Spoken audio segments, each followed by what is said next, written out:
What's going on, everybody? VB Lunch Crew with Leighton and Chris, episode 14 coming at you. Leighton, how's it going? Good, thank you. Excited to be back. And we have lots to talk about today. Appreciate everyone who is tuned in to join us. Now, the first topic we're going to discuss, for those of you, if you've never heard of Fanatics, which, to be candid, you have to be sleeping under a rock, but if you haven't, Fanatics came in not that long ago, right? Big sports apparel company, and they took a bite out of, or into, if you will, the sports card and memorabilia industry by acquiring Tops, amongst other things. And in doing that, Chris, one of the things I know that you follow a little bit more closely than me is Fanatics has managed to cement a few really key players as far as getting their autographs to be exclusive to Fanatics. But there was a little window where I'm sure they weren't exclusive. So why don't you tell me what's going on with the likes of, all these young guys who we really want to see, for example, in Panini products like CJ Stroud. Tell me what's going on in the market. And this is really like an unintended consequence, bro. It's kind of like the butterfly effect, right? Butterfly flaps his wing on one side of the earth, a tsunami happens on the other. Um, Fanatics locked down two specific players. In this case, there's also Victor Wembanyama, but that's a totally different animal. I don't think you could outpace the demand for Victor Wembanyama autographs. Well, you could, but it's just not easy. Um, CJ Stroud, which has been the real winner, and Will Levis, which has been the secondary. These cards are great. They're not like Stroud, but he really showed that he might be an actual really good NFL quarterback. Um, what happened was a ripple effect of not having Panini autographs in 20 different products this year has taken releases by David Adams Card World's Wild Card, and it's taken releases by the Leaf Company that would normally kind of be afterthoughts and pushed up the value of the gradable stuff in there. If you look at PSA 10s of Wild Card, particularly the Wild Card stained glass style inserts that look really nice, and the better Leaf autographs, they are better for CJ Stroud and Will Levis than they have been for any quarterback prospect that I can think of, including Joe Burrow. Interesting. Because Joe Burrow had a lot of autographs. He did. CJ Stroud and Will Levis do not. So it's really made the big winners. Well, there's another caveat to this be Leaf and Wildcard. However, and here's where Leaf and Wildcard, yeah, you win, but not yet. Because of the way this worked over time, they didn't get this bump while Leaf and David Adams were selling this product. They got it after. So the secondary market got the bump and the manufacturer didn't. So it's going to be interesting to see how they adjust around and how the public perception adjusts around potential Fanatics exclusive contracts going forward. Like if they sign a guy from this coming football draft class, well, it can't be May. They've already got NIL deals, and the NIL affects this as well. By the way, it's going to be a real complicated web moving forward to see how supply and demand is going to play out for young rookie quarterbacks. This year, it pushed up those cards, and those cards are now like we're looking at a Leaf and a wild card that is investment class now. We've never had that I think before. it's really cool for the collectors, Chris. It is. I'm excited that it wasn't the manufacturer, it wasn't necessarily the distributor, but somehow the Mhm. collectors who enjoyed the cards, they saw the bump. So kudos to them. And listen, CJ Stroud does have autos with Tops now. They're not necessarily for me. But at the end of the day, it does come down to supply and demand. And I think you're right, Chris. It's interesting to see that it matters a little bit less about are the cards licensed or not when there's simply a very high demand of a particular autograph on a particular rookie card, and the supply is all the way down here. Yeah. So fun to see it play out. Certainly gives the industry something to watch and keep an eye on. So really glad that you brought that up today. Yeah. It's like this is my daily grind is following these prices and seeing this is like seeing something I haven't seen before is really Well, interesting. It's funny that you brought up the daily grind because there are people who are legitimate dumpster divers in the world, speaking of the daily grind. Well, I mean, you can laugh all you want, but, like, when I used to work at Leland's Auction House nearly 20 years ago, some of the best finds that they had came from, I don't know how else to say it, professional dumpster divers, meaning they were aware, like, one of the great Pistol Pete Maravich finds came from the dumpster of a law firm. And, I Wow. mean, multiple signed documents and, they should have shredded them, they didn't. Who knows if they were placed there, a lot of Yeah. different stories, etcetera. But nonetheless, there were some cards found in a dumpster recently, Chris, and I know you have the scoop, Chris. So let us know. So, so first we had the Jackson Merrill flawless cards, and this is flawless baseball. So it's like it's an unlicensed product. It doesn't really have this high secondary market value. It does, but it doesn't. In sports cards, you look at a price on flawless, you're like, well, flawless baseball, and, well, wow, that's really expensive. But then when you compare it to a price of flawless football, you're like, wow, that's really not expensive. So all those Jackson Merrill cards were found in the dumpster, and today, broken from the Let Me Get That Potograph podcast, actually broke this story. Uh, Raiders quarterback Adian O'Connell, his flawless cards are the entire run, including the NFL Shield, was found unsigned in a dumpster today. Like, and there's more details coming out as to why, and there will be a lot of different details, but like it's starting to look like more and more that these athletes just don't care about these cards in some cases. That's the number one thing I Maybe, want Fanatics to change. maybe, but I would argue with LeBron signing a card with his son, Hmm. I think the tides are a changing. And so Yeah. remember, Chris, in any walk in life, there's always going to be an anomaly. There's always going to be an outlier. I'm not suggesting Hmm. that these are outliers, Yeah. but a lot of cards do end up in products.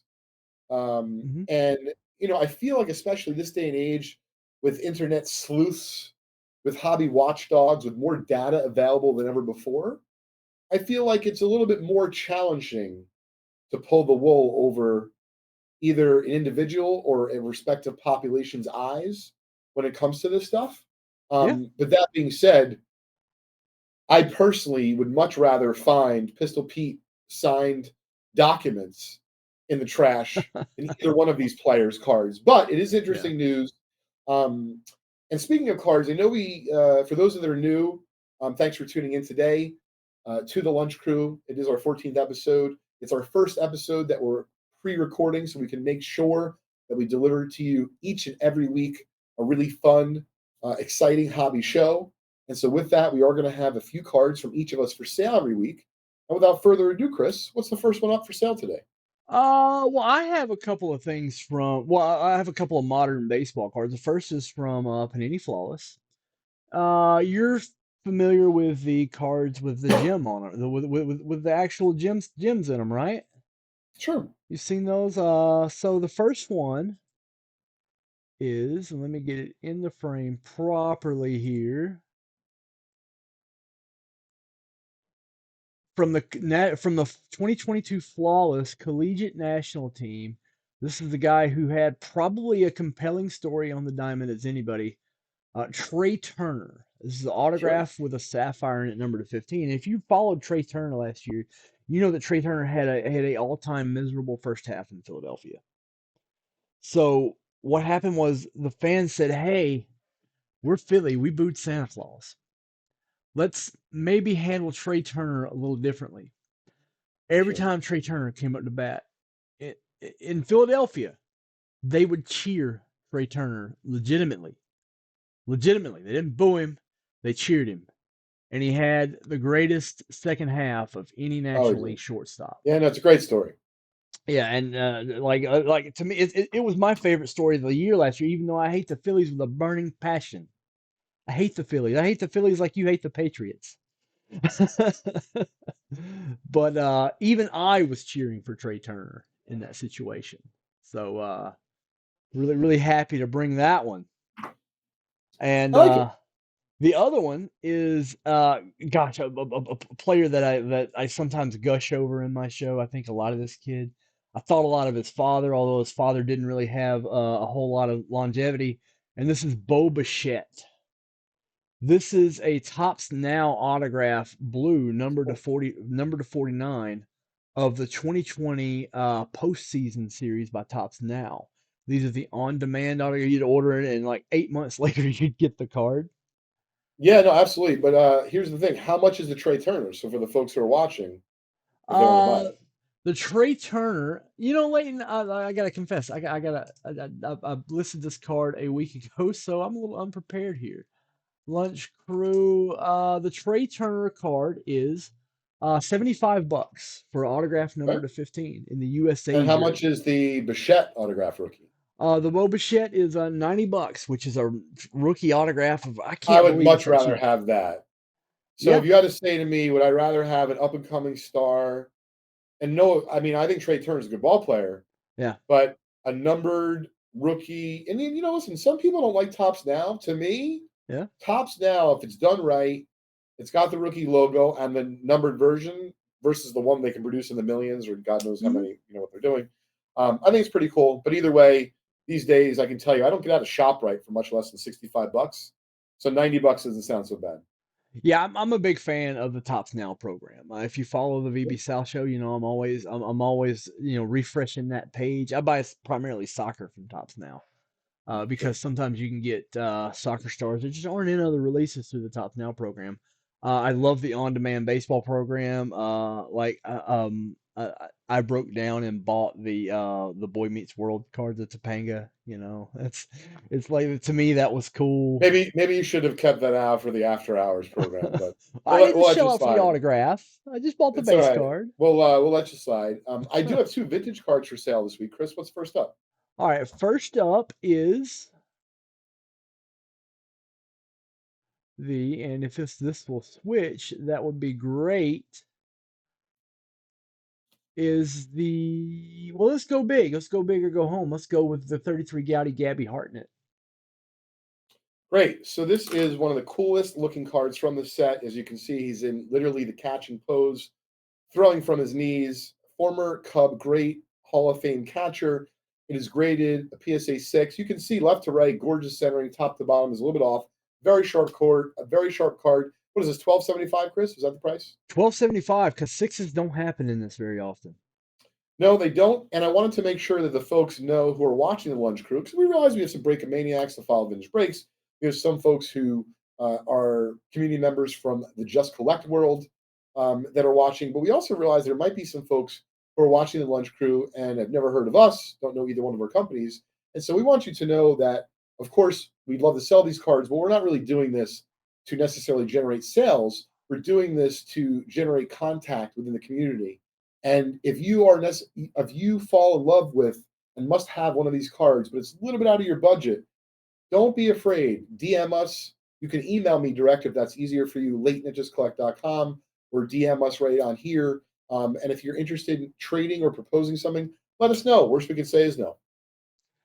Yeah, I mean, I think we like in our live shows. Sometimes we have negotiations. If you've ever watched the Vintage Break live show, you know that sometimes you can get a little bit more bonuses by going, "Hey, if I do this, can I get a little bit more juice?" It's the same concept. Well, if you want to tune in to one of the coolest, well, obviously this is biased as I am one of the owners, but one of the coolest breaking streams and companies around, check out our vintagebreaks.com stream live on YouTube.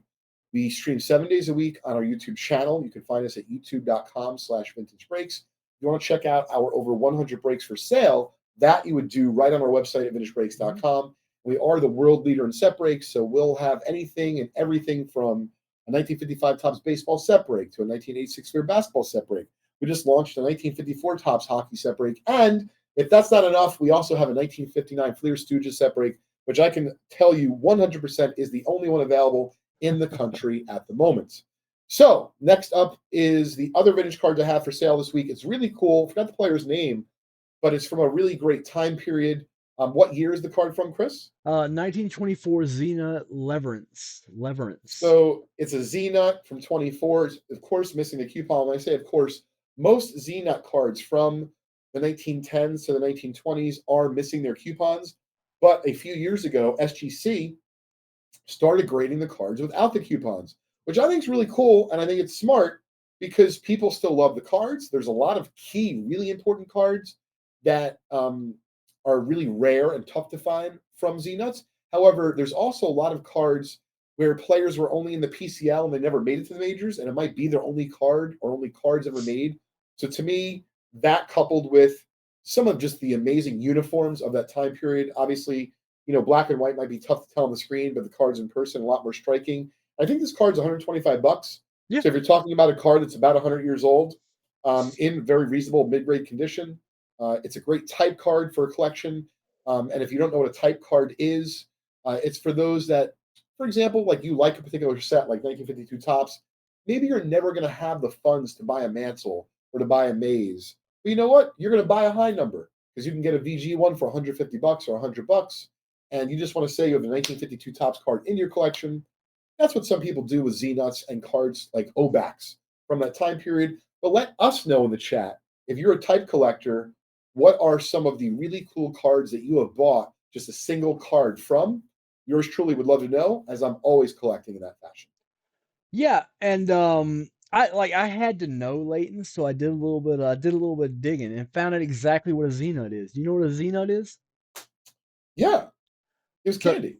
well, it kind of like Yeah. they had Cracker Jacks back then, No, but it's a different kind of candy. it is it's Yes. like a kind bar with popcorn, peanuts, and coconut. Yeah, I wouldn't say it was a kind bar, but they were the kind bar before the kind bar. But that might be the Yeah. quote of the show. Z-Nuts were the kind bar before kind bars were what they Yeah, are today. yeah, yeah. They even had a song published in 1908, and I'll spare you Oh, singing the listen, look it song, up. but Z-Nuts, I don't like to because I own some. I don't own a lot. I own some. I just think for what they are, they're a wonderful piece of baseball history that's actually not widely known. And you yeah. can buy a lot of cards for well under $100 that are not created with missing a coupon. And Uh-huh. that's all I'm saying. Check out eBay. Don't buy any from us, but it's worth checking out. Chris, I know we still have a few other things to cover today. Talk to me about new releases. I know we have a couple key ones on the horizon. So, the long-awaited monster that is Prism Basketball is coming out, and Hobby, because retail's Hobby, been out. Yeah, Hobby, and yeah. first off the line. Retail Monopoly has been out. Monopoly came out, and Monopoly's Yep. great, by the way. Monopoly has some Yep. beautiful cards in it. First off the line is out, and the one Mhm. of one just got hit. The Black Shimmer. Yeah, I got hit overseas, I believe. It Um, did. Those guys had some energy, man. I hope that our guys today have that. yeah. I watched it. It was like like I saw Lemmy James on Instagram put it out, and his energy was great too. And he's actually translating the Japanese, I believe it No, I was. It know. was It's awesome. great. But it comes out and it's a monster. Wimbayama cards are like, and we spoke before the show. The Wimbayama hype is similar to the Zion job, but different because it's tempered by the knowledge of how the Zion job stuff ended out. So you're not going to see a lot of the stupid, but you might see some more stable bumps to this stuff as Well, Wimbayama I'm increases in excited stardom. because Prism basketball, if you're a basketball fan, even if you don't collect, meaning like for the value, you just like to Uh, I like to open a box or two. yeah, I don't necessarily need the hobby. Just the blasters, it's fine, but I do like Prism basketball. However, there's an important football release coming out too. It starts with an I, if I'm not mistaken. yeah, impeccable football. Impeccable is like it looks like a high end release because it's so expensive. But when you pair its content versus National Treasures, when you pair its content versus Immaculate, it's quite a bit cheaper, but still puts that high end punch on it, that high end spin on it. Impeccable is a popular release, but its designs are a little out there, so a lot of people get stuck on the brand recognition of a National Treasures. But impeccable is not a bad way to go with these cards if you're not looking to shell out what it takes to get. That's a Yeah. great point, Chris. Especially if you like a veteran card, Uh-huh. like some veteran content, and I don't know exactly what's going to be in there, but that's one thing I've noticed with like impeccable, or even, and I don't want to get off track here, but like if you look at, let's say, the current year's flawless baseball, because I love flawless baseball, Hmm. not so much for the rookies, but for the veteran content. But if you just wait for like the market to settle a little bit, or if you're like, you know what, I'm going to collect 1 year ago, excuse me, flawless baseball, the veteran Hmm. content, the price has settled down. Yeah. So, same thing, impeccable. Personally, for me, I wouldn't necessarily rip the wax. I'd find that really, exciting card or two. I'd wait for the market to settle and I'd pounce on it when you find it.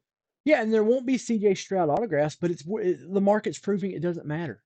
Nah, listen, they're still going to want the parallels, Yeah. and there's plenty of other rookies that will have autographs. So, Yeah, yeah, and Anthony Richardson, and I know been this think about potentially fake Anthony Richardson Prism autographs. well, I listen, personally believe they're real. let's cover that because Yeah, well, because we were talking about it earlier, and it's at the very least as of today, right? March, excuse me, March. I'm already heading to March because I was thinking about spring break February. for my son. February 20th. Um, our episode will drop in a few days. Let everyone know what's currently going on with the Anthony Richardson. When I say saga, because I don't know if it's a Yeah. saga, I wanted to have your opinion as to what's going on. So what happened was somebody submitted a Richardson Prism autograph to PSA, and PSA returned it. They said we're not holding it because we What product? question is Prism football. Okay. It said we question the legitimacy of this autograph. And if you looked at early mosaics and even some of the early Prism, you see the small on the sticker, AR like style autograph. It's very small. And the ones that they're rejecting are the big ones across the sticker. And it does look remarkably different. You're like, how could the same guy sign both these things? Well, the hobby kind of erupted over it. They said, "Hey, Anthony Richardson is clearly using a ghost signer because we had this other minor league baseball player admit to do it on camera. Admit to do it on camera. Everybody knows it's happened over the years, but this would be the only quote unquote high profile player that Panini has in their product, potentially with autographs that aren't authentic. So it's kind of a big deal because of who it is and when it is and what else is going on around the industry. However, there is a video on the internet, I'll link it in the show notes, that show a live signing of Anthony Richardson hand signing stickers with that big signature. So kind of blows a hole in it, and PSA needs to reevaluate, and they need to get exemplars. Like I don't blame PSA for saying, "Hey, we're questioning this." But PSA saying we're questioning this does not mean this is fake. That is not what they are saying. Well, I want to add something to this, Chris, because you're 100% right. And then we're going to cover the last thing today. Uh, so I feel like along the way, all of us, meaning the dealers, collectors, especially the ones that are in the know, been doing this a long time. I feel like we forgot that what we get from the grading companies is not fact, it's opinions. I'm going to talk about it more on Trading Card Therapy later this week. So make sure you tune in and check that out. But that is how I feel about it, Chris. So sometimes we, the community, meaning collectors, dealers, investors, will actually know more than the grading companies. The grading companies may eventually figure it out, Mm-hmm. but just remember, and like I said, if you think this is an interesting topic, please tune in this week in a couple days to Trading Card Therapy. I believe it's our 55th episode. I'm going to cover that topic in detail. So, with that, Chris, really appreciate you letting us know about the Anthony Richardson saga as it stands. The last topic I wanted to cover today is really just wanted to share with you something that happened as I was going through a group of baseball cards for evaluation that are, a little over 100 years old. And absolutely, the card is worth money, but it was a throwback for me as to really how I started to get involved with cards. And I started collecting cards as a really young kid, 9 or 10 years old, because I love the sport of baseball. And then, this is pre-internet. Certainly they had newspapers, and I would get like my baseball digest every month. But one of the ways I was like expanding that, like I was expanding my knowledge about the game, not just baseball, basketball, football, a little bit of hockey, even. I would take the cards and I would look at them. I would read them. And then if I didn't know who a guy was, I remember my dad being so proud. How many of our parents did this? If you're watching, let me know in the comments. Encyclopedias were like a big deal back in the day, especially before Google.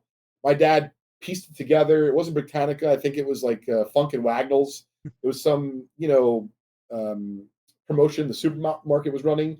But I would like go look up John McGraw and see if he was in, the encyclopedia. because I would see like a John McGraw reprint card. He's like, "What are you doing?" I'm like, "I'm looking up some baseball players."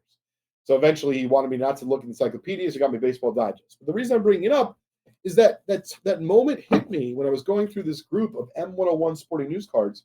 And for those of you who don't know, these are the backs. Oh, I guess I have to show it up. Oh yeah, Hi, Chris. yeah. Right here. Let me get this Great. done. Here we go. So, these are a really sweet group of M101 sporting news cards. And there's really not that many stars in here. There's one Hall of Famer, which I'm going to show you. There you go. You Yeah, recognize Mr. Charles Stangl, I otherwise known do. as Casey. So it's a very, very early card of him, certainly pre-managerial days with the Brooklyn Nationals. So that's super cool. But the card that really got me, and this is why I brought it up today, man, sometimes you just got to take a step back and say, wow, it's really cool, whether it be you're a collector, and I get to collect these cards, and I get to be the custodian of them, or you get to be a dealer, or get to be a little bit of both.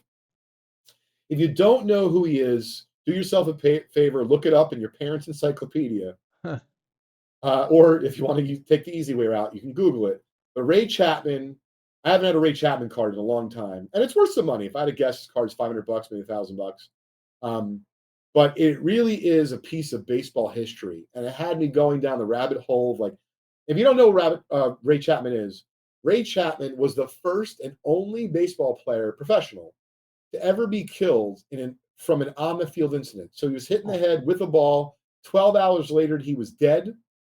And in 1920, when this happened, by the next season, they had outlawed the spitball. And you might say, like, why? So, well, of course, aside from the crazy, way that it got to the plate, they're also worried about uh, it being gross and not being safe for the players. And so, even though they had talked about helmets, it took a full 30 years after Ray Chapman was killed by a pitch to institute batting helmets all across Major League Baseball. And so I'm just sharing this today because it had me down this rabbit hole. And this is why I got into baseball cards. It wasn't for value. It was really to be able to have a piece of the game that I love and still do, and to learn more about it through the cards. And that's what I did with Ray Chapman. so was he hit by a pitch or a line drive? He was hit by a pitch. Wow, Yeah, by Carl Mays. wow. That's a 12 story hours right later, there. he's dead. Wow, Yep. beautiful card. It is, and we're going to talk about on trading card therapy later this week about grading and abusing the eye of the holder and back damage and all that stuff. So, like I said, stay tuned. I believe it's our 55th episode. Thank you so much for tuning into the Lunch Crew. Really appreciate your support. Make sure you tune in each and every week for the Lunch Crew. Thanks for checking us out.